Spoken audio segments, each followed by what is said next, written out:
دوستو آج ہم بادشاہی مسجد کی تاریخ کے بارے میں بات کریں گے۔ بادشاہی مسجد 1671 میں مغل بادشاہ اورنگزیب نے لاہور میں بنوائی تھی۔ اس مسجد کا نقشہ دہلی میں واقع جامع مسجد کے بعد بنایا گیا تھا۔ اورنگزیب کے والد بادشاہ شاہ جہاں کے ذریعے جامع مسجد کی تعمیر کے 25 سال بعد بادشاہی مسجد تعمیر کی گئی۔ بادشاہی مسجد اپنے خوبصورت مغل تعمیراتی طرز اور تاریخی پس منظر کے ساتھ نہ صرف لاہور بلکہ پورے پنجاب میں ایک اہم سنگ میل اور سیاحوں کی خاص توجہ کا مرکز ہے۔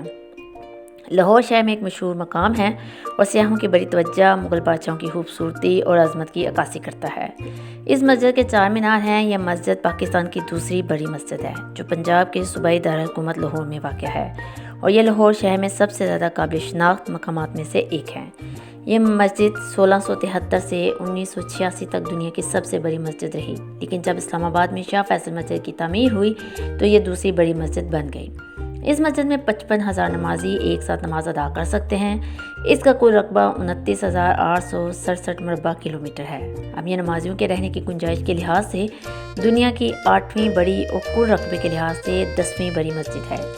مسجد کے اندرونی حصے کو بھرپور طریقے سے زیور سے آراستہ کیا گیا ہے۔ داخلی دروازے کا فرش سنگ مرمر سے تعمیر کیا گیا ہے اور اس مسجد کے بیرونی حصے کو پتھر کے نقش و نگار کے ساتھ سجایا گیا ہے، اور ساتھ ہی اس میں سنگ مرمر کا سرخ رنگ کا پتھر رکھا گیا ہے۔ دلان کے کونوں میں 4 مینار، خوشنما داخلی دروازہ اور کشادہ صحن مشہور ہیں۔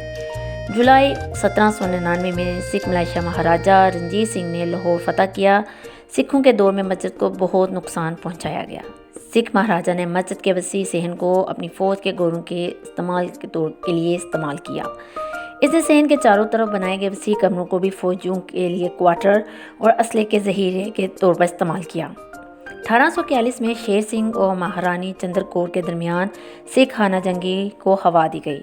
جنگ کے دوران شیر سنگھ بادشاہی مسجد کے میناروں کا استعمال زمورز نامی ہلکی بندوقیں لگانے کے لیے شاہی قلعے میں پناہ لینے والے مہارانی کے لیے حامیوں پر بمباری کے لیے کرتا تھا۔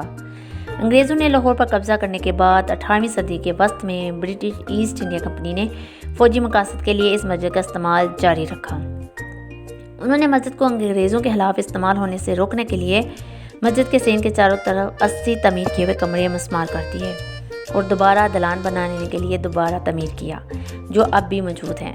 1932 میں ہندوستان میں برطانوی قیادت نے بادشاہی مسجد کو فوجی مقاصد کے لیے استعمال کرنے کے خلاف مسلمانوں میں بڑھتی ہوئی ناراضگی کا احساس کیا، لہٰذا انہوں نے مسجد کو اس کی اصل شکل میں بحال کرنے اور مسلمانوں کو واپس کرنے کے لیے بادشاہی مسجد اتھارٹی کا قائم کیا، اور بعد میں 1939 میں بادشاہی مسجد کی اتھارٹی نے مسجد کی بحالی کے لیے وسیع پیمانے پر مرمت کا کام شروع کر دیا۔ 1947 میں پاکستان کی آزادی کے بعد لاہور پاکستان کا حصہ بن گیا، اور اس کے ساتھ ہی بادشاہی مسجد اتھارٹی نے 1939 میں شروع کیا ہوا مسجد کی بحالی کا کام بدستور جاری رکھا، یہاں تک کہ 1960 میں اس مسجد کو اصل حالت میں بحال کر دیا گیا، جب تک اس پر کل 5.8 ملین روپے لاگت آئی۔